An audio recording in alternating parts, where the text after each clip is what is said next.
conectado a Rodolfo Valentini, a quien ya lo saludamos. ¿Cómo estás, Rodolfo? ¿Cómo están? ¿Cómo están ahí en el estudio? Bien, bien, bien, bien. Nuevamente ahí intentando charlar, ¿no? sobre este trabajo que has realizado y que obviamente siempre tiene vigencia para aquellos que se están sumando a la radio. Bueno, Rodolfo Valentini es profesor de historia, tiene una especialización también en economía y ha publicado este libro, ¿no? que empezamos a analizarlo la semana pasada, un libro que tiene que ver con pensar los medicamentos, pensar las políticas públicas, y un libro que se mete en dos ejes. Primero, la experiencia de Ramón Carrillo, que fue lo que estuvimos charlando, ¿no? Y después empieza a desarrollar toda aquella política sanitaria y de medicamentos en el gobierno de Arturo Illia, el Estado y el negocio de la salud, la producción de medicamentos como herramienta estratégica de salud pública en ese periodo, el 46 y el 66. Rodolfo, vos sabés que nos habíamos quedado en la epidemia de poliomielitis, ¿no? Donde ahí hay un rol importantísimo del Estado, ¿no? Y los medicamentos, y cómo intentar resolver, ¿no? en esa dictadura este tema, ¿no? Es un tema interesante el tema de la polio, porque lo que sucede es que, a ver, la polio, la epidemia de polio del 56 fue, digamos, la más significativa en torno a la cantidad de víctimas fatales que tuvo. Afectó casi 6.000 y pico de chicos y chicas, que en el que yo, bueno, ustedes saben que la poliomielitis es la parálisis infantil, se conoce también con ese nombre. Sí. Y a medida que avanza la enfermedad, bueno, depende del cuadro claramente, se hace muy necesario el uso de pulmotor. Algo bastante conocido en los últimos tiempos, lamentablemente, por todo lo que ha sucedido durante el transcurso de los momentos más críticos del COVID, ¿no? Donde el pulmotor volvió a ser el elemento sanitario en escena y en disputa, ¿no? Justamente la falta de pulmotores del sistema de salud, etcétera, etcétera. La realidad es que en el 56, cuando a la Argentina otra vez vuelve a golpear la polio, pues ya había golpeado varias veces, el peronismo tiene que afrontar también dos situaciones de polio bastante críticas. Lo que sucede es que para el 56, para marzo del 56 puntualmente, el Estado se encuentra en lo que conversamos la semana anterior, ¿no? En esta lógica de la desperonización, ¿no? Ese desmantelamiento del Estado que había logrado construir el primer peronismo. Y desmantelar las políticas públicas del peronismo es lo que estamos conversando, ¿no? Que tiene que ver con la salud. Bueno, en principio implicó, por ejemplo, el desguace de muchísimos policlínicos que había creado la Fundación Eva Perón, para empezar, ¿no? Y cuando hablo del desguace, lo hablo literalmente, ¿no? Mandar a quemar, por ejemplo, material sanitario solamente porque tenía el logo de la Fundación Eva Perón, ¿no? O eso que cuentan fuentes de la época, que dicen que, por ejemplo, mandaban a quemar también incluso bancos de sangre, ¿no? Porque no querían sangre peronista. A ese nivel nos estamos refiriendo. Y la cuestión está en que justamente desmantelar ese Estado, desmantelar ese avance en el sistema de salud, bueno, hace que la epidemia de polio encuentre al Estado muy vulnerable en este sentido. Entonces, el hecho de tener que salir a responder de algún modo en estas cuestiones hace que la dictadura autodenominada la Revolución Libertadora, no con esos nombres estrambóticos que siempre se pusieron los golpes de Estado en nuestro país, haga frente a esto comprando pulmotores afuera, ¿no? Traer pulmotores de Estados Unidos para poder abastecer un sistema de salud que ahora estaba sujeto al mercado, ¿no es cierto? Porque la liberación de los precios de los medicamentos, la liberación de los insumos, la falta de abastecimiento por parte del Estado a la política de salud, encuentra esta crisis que como decía anteriormente, se lleva más de 6.000 chicos y chicas, ¿no? Una situación muy crítica.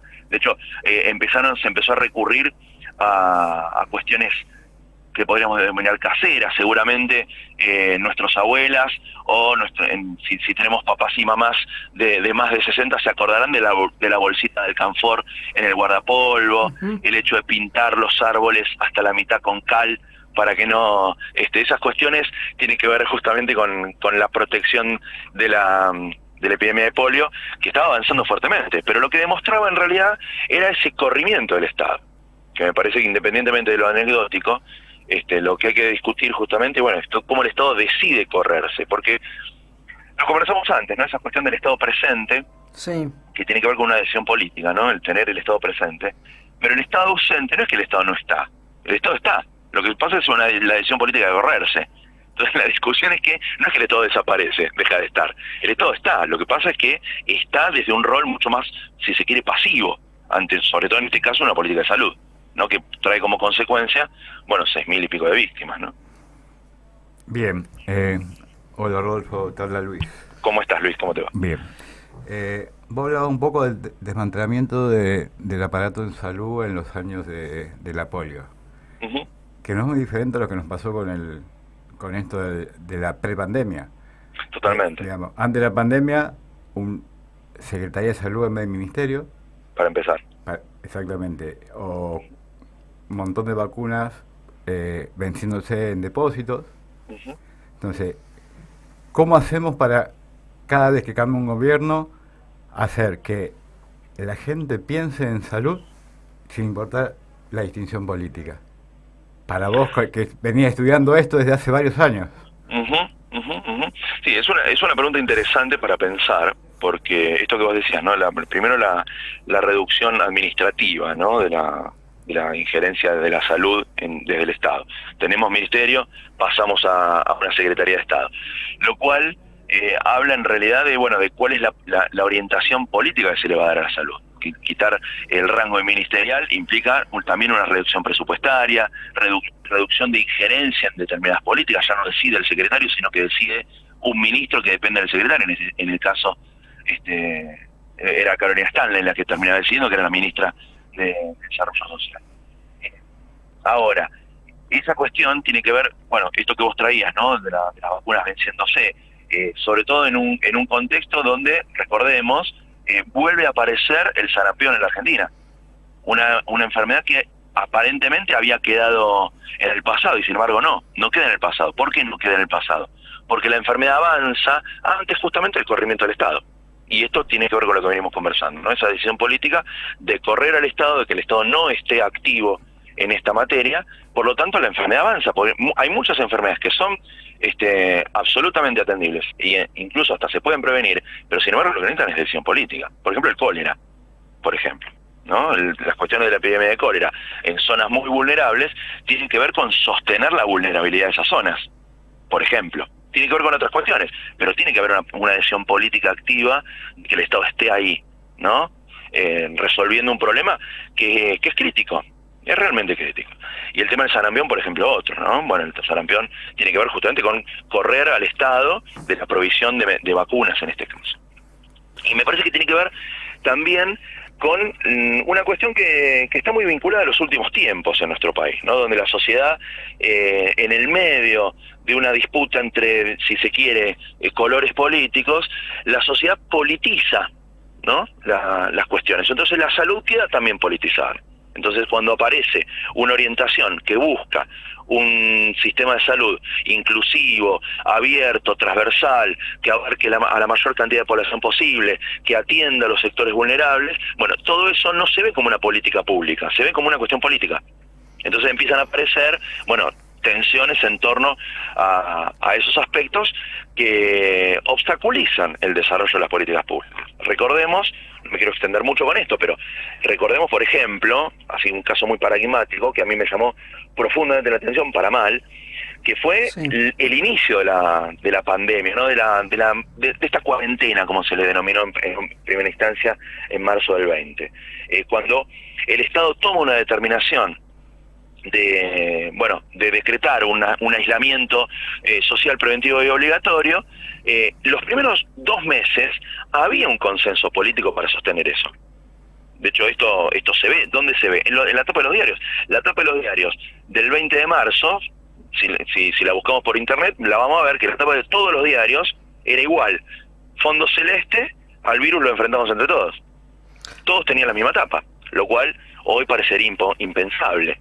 Porque, sabemos cuáles son las orientaciones del periodismo en este país, ¿no? Y cuál es su postura. Ese consenso duró muy poco.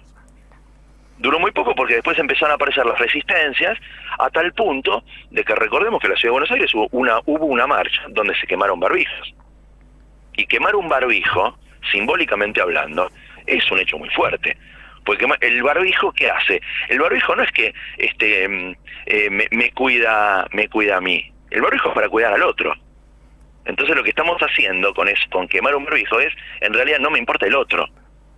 Y justamente que el Estado se corra de las cuestiones de salud, me parece que tiene que ver con eso, ¿no? Con no atender al otro, no ocuparme de lo que al otro le pase. Tiene que ver con una cuestión individualista que difiere mucho de la noción de lo colectivo, ¿no? Esta cuestión de la medicina comunitaria, y bueno, puntualmente lo que promovía Carriz. Sí, tengo la suerte o desgracia, depende de qué lado se mire, de trabajar en una guardia de un hospital. Claro. Y eso es lo que notábamos con los compañeros, lo discutíamos, la ruptura de lo colectivo. Claro, exactamente. Yo llego y a mí me importa 3 carajos lo que le pasa al de al lado, que está más grave, y yo quiero entrar primero. Totalmente. Y era así, pelearnos en la guardia constantemente de quién entra primero y quién no. Totalmente. Entonces, bueno, totalmente. Eso es parte de los 4 años anteriores que llegamos a claro, son parte de esos 4 años, y también parte de una, si se quiere, una especie de microcultura que tiene Argentina, que es resistir de manera política, ¿no? Todo lo que tenga que ver justamente con el brindar asistencia a ese otro. Pues fíjense que hay un historiador que a mí, la verdad que a mí me gustaría reconocerlo mucho, es Ezequiel Adamowski, ¿no? Que él habla de que el antiperonismo en realidad nace antes del peronismo. Porque recordemos, recordemos que en realidad el primer antiperonismo, ese antiperonismo que se estaba gestando, es en realidad antipolíticas del Estado, antipolíticas que buscan resolver los problemas a la gente. Después aparece Perón en ese contexto. Claro. Entonces Perón es como que personifica ese rol del Estado, que es el Estado que hace, el Estado que está, el Estado que va y resuelve, o al menos propone resolver, porque después, por supuesto, el peronismo ha tenido sus dificultades para resolver, pero ha tenido la voluntad política y, por supuesto, la legitimidad para poder hacer al menos algo en ese contexto, lo cual es sumamente reconocible. Ahora bien, ¿qué pasa con la sociedad argentina? Lo que pasa con la sociedad argentina es que cuando entra la política en el medio, es como que nos ponemos un par de anteojos, ¿no? Entonces vemos con el color de los lentes. Entonces la política empieza a marcar todo. Y esto que decimos, ¿no? Ir a una guardia, a un hospital, y no tener presente qué es lo que está pasando con el contexto, ¿no? No solamente con el que tengo al lado esperando, sino con el contexto. A quién están atendiendo, por qué, qué pasa, con qué recursos tienen los y las profesionales de la salud para atender estas cuestiones, ¿no? Entonces eso termina siendo incluso hasta politizado, ¿no? Y tiene que ver con que, bueno, o lo que publican en redes periodistas, no vamos a nombrar para no hacer lío, pero por ejemplo diciendo, bueno, en tal distrito del conurbano bonaerense votan a esto, bueno, entonces merecen extinguirse. Y estoy tratando de ser lo más literal posible sin dar nombres, pero esto en las redes está. Rodolfo, sí. Y también para quienes nos están escuchando, vos por ahí obviamente me corregís, a lo largo de la historia argentina hubo 2 presidentes vinculados a la salud. Uno fue Arturo Illia y el otro fue un odontólogo. Exacto. Como fue Cámpora, Héctor Cámpora. Sí. Pero lo de Illia es más que interesante porque con su ministro Arturo Oñatibia se meten fuertemente con el tema de los medicamentos.